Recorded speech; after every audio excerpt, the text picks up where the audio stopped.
20 seconds in Thailand, Thailand Rob.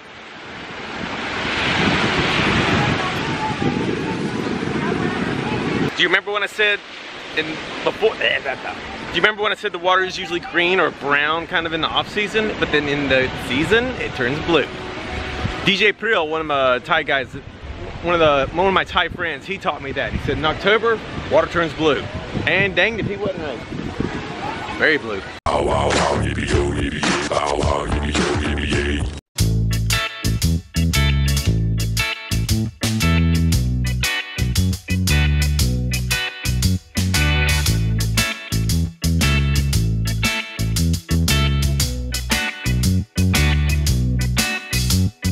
Hawaii's here.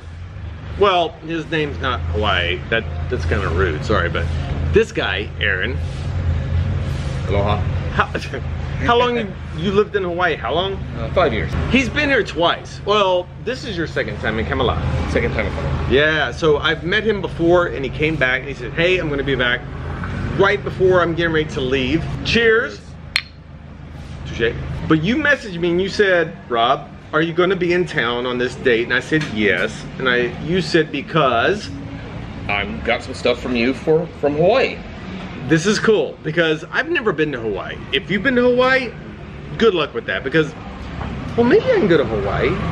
You got a place I can stay in Hawaii? I got an air mattress in my living room.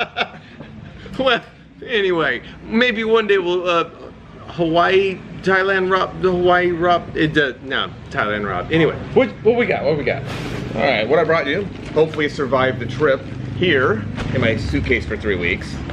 In your suitcase for 3 weeks. All right. That's what she said. Number one, it's not Hawaii, but I knew he'd like it anyway. Oh, yeah. That one's a little frustrating. This seriously, no, we're doing this now. Okay. Yes. Yep, I made it. One thing you might not know, when you put these on the plane, inside is nitrogen. So what happens a lot of times, it depressurizes and sometimes the chips go bad. In this case, didn't happen. Everything's fine. Look at the size of this bag.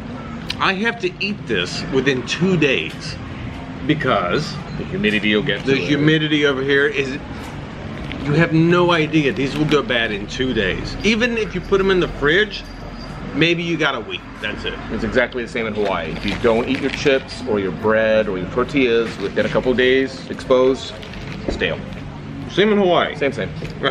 Now I know Doritos aren't really Hawaiian, but I did bring you some Kona coffee that is vanilla macadamia flavored. It's pretty unique to Hawaii because it's actually coffee grown on the Big Island of Hawaii. It's a blend. Squeeze it and smell. It's got a little hole in the front or something. You can smell the macadamia. That's what she said. You keep coming up with it. Really? It has a hole in the front? Yeah, some kind of breather hole in the front. You can squeeze it and smell it. Oh, yeah. It does. If you bring this kind of coffee here, you actually have to go to a bigger store to find a drip coffee maker. Drip coffee makers are not that common over here, believe it or not. Yeah, fun fact. There you go. I wouldn't be surprised if they have one of just a simple, not even. They do, like a 2-cup coffee. Yeah, they do. Yeah, they do. Not here in Kamala though. I have to go to Phuket. Smell it, yeah. I can. It smells so good. The next thing is chocolate-covered macadamia nuts grown in Hawaii. Grown in Hawaii. They have macadamia farms in Hawaii, and I'm taking that on the plane tomorrow. Yeah, that's a good snack. Yeah, I'm gonna eat this whole bag of Doritos tonight. The coffee can stay in the fridge. This is going on the plane. And you have a backup bag of Doritos when you get back. But wait, there's more. Although you might have to share this with somebody down the street. You brought me beef jerky. But this is hot and sweet. I don't know if you like it. I do like hot and sweet, but I'll tell you, everyone, I'm just gonna let you know. I love beef jerky. I love it. I love it. Like macaroni and cheese. But the hot and spicy, you can only eat so much of this. This is true. You wanna try? Break it open. Oh, that spicy smell. That's got some spice to it. No, but it smells good. All right, you go first. All right. You go first. There we go. All right. All right, together? Cheers. All right. So far, so good. Good job. Good. Cheers to wash it down. Cheers. Thank you. A little bit spicy. Ah, what a good send-off present. Happy birthday. Oh man, Yeah. I didn't see that coming. I loved the money working at the bank, but the stress of the job was, how can you have so much going good for you and you still don't like what you're doing? You know, and like I was telling you that I'll come out for 3 weeks to Thailand to get away from work and everything, and yeah, okay, leaving Hawaii, really stressful, but I mean, it's a job nonetheless. Come out here for 3 weeks and it'll ground me again and remind me that the life, you know, your entire world doesn't revolve around money, or it shouldn't. Your entire life shouldn't revolve around money, because at the end of the day, you're gonna die, and what are you gonna? Yeah. What are you gonna go to the grave with? A box of cash? But you know, Americans. Me speaking of Americans, it's money. And I have a lot of friends who don't have any quality of life. They don't go anywhere. But they have a lot of money. Oh, sure. They have, you know, nice house, bitchin' car, whatever. You know, 3 big TVs, and that's great. But they don't go anywhere. They don't experience life at all. They don't come to amazing places like this and hang out and drink beer and wine. They just work. Right. No, and I tell you this, and I'm not being cocky or big-headed or nothing. The most compliments that I get is, Rob, your videos take me away from my everyday bull. Yeah. True. Yeah. I mean, your videos help me get by between trip to trip. I keep up on what's going on in Thailand, and it helps me remember what the hell I'm working for anyways, and it reminds me of the other things in life than going to the grind to, you know, 12 hours every day. Yeah, because the way I was raised was, you finish high school. Now, I wasn't even given the option of going to college. I chose to go to a community college. Anyway, you go to school, you go to college if you do, or you just get a job, and then you work, and that's it. Well, then you do the family thing, but you can't quit your job. You have to have a good job, good insurance, take care of your family, buy health insurance, buy things, and die, and leave it to your heirs. That's what you do. No one ever said, hey, you could get a ticket and go around the world and do that. Meet new other people, see places. I have to give credit to this though. The younger generation in America, backpackers or whatever, they start young now. Of course, money is different. Money's different now. And I didn't have the option. My parents didn't go, hey Rob, why don't you just travel the world for a year and come back and see what Put you some money in your bank account. Sorry, that didn't happen for me. But I don't think there's any... Having said that, if my parents would have had the money, they probably would have done that. But we were not in that position. But you know, being in my position, I'm turning 50 this year. There's no reason why someone else is. In 2 days!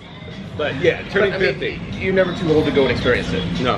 And if you don't, no. Shame on you. I mean... sad story. This is a true story. A man died in his bed in the hospital trying to come back to Thailand. And his wife sent me an email saying, Rob, he watched your videos until the day he died because he couldn't get back. You think about, you know, your videos. That story bothers me every time I tell it. You know, 20-something thousand subscribers now, X million viewers. You think about how many people use your videos and videos like yours to cope with their daily life. That's how many people are living miserable lives right now. And I love my job. I love my job, and I live in a great place. But your videos still help me break up the day-to-day monotony and gives me something to dream about, right? Something, a goal to drive towards. That's what it does for me. That's actually pretty big, because that makes it sound like I'm living the dream life. Which, well, I am. Actually, no, you know what, I am. I mean, yeah, because I could sit there and say the only thing I don't have is big money. It's just true. I don't have a lot of money, but I am living the dream life. I was pleasantly surprised. My buddy loves the beach chair umbrella scene, right? And 2 years ago, they banned all Phuket. Then they come back, 6 months ago with the 10% inclusion zone, whatever. So my buddy was kind of worried when we got out here, and I told him, no, I watched Thailand Rob videos. And I saw a bank of chairs. If there's chairs out, and I know it's not there, I know there's no resort right there, that means they're selling. And so sure enough, we get to Nahorn Beach, and banks of chairs, I bought a chair for the day, just like it used to be. What happened in the past was the whole beach. Oh yeah. And a year ago, it was the same thing with the restaurants. All the car stalls just packed out. And Thailand just came in and said, hey, you know, you guys, you're not doing it the right way, you gotta go. Yeah. But the people that do it the right way, that, you know, they're still a permit or whatever you want to call it. But I mean, I do like what they did. I really do like what they did in Krabi. There are no boats in front of our egg. None. There's no longtail, there's no jet ski rental, no nothing. So the water's clean and it's a pristine. Oh, the beach is clean and it's pristine. I see. I've never been there, and it was. But now I want to go. It was freaking pouring rain. We thought it's gonna be a mud puddle, right? No, it was clean, unbelievable. It depends on where you are, but yeah, there's a lot of places that are just, it's not. No. Even Koh Phi Phi, which I love Koh Phi Phi, but there are so many diesel engines, and the Thai people have told me how beautiful this used to be. And I'm talking about Koh Phi Phi, and we're not there right now. But anyway, I digress. Oh. Can you take this asshole back to America, please? Goody goody. Don't forget that.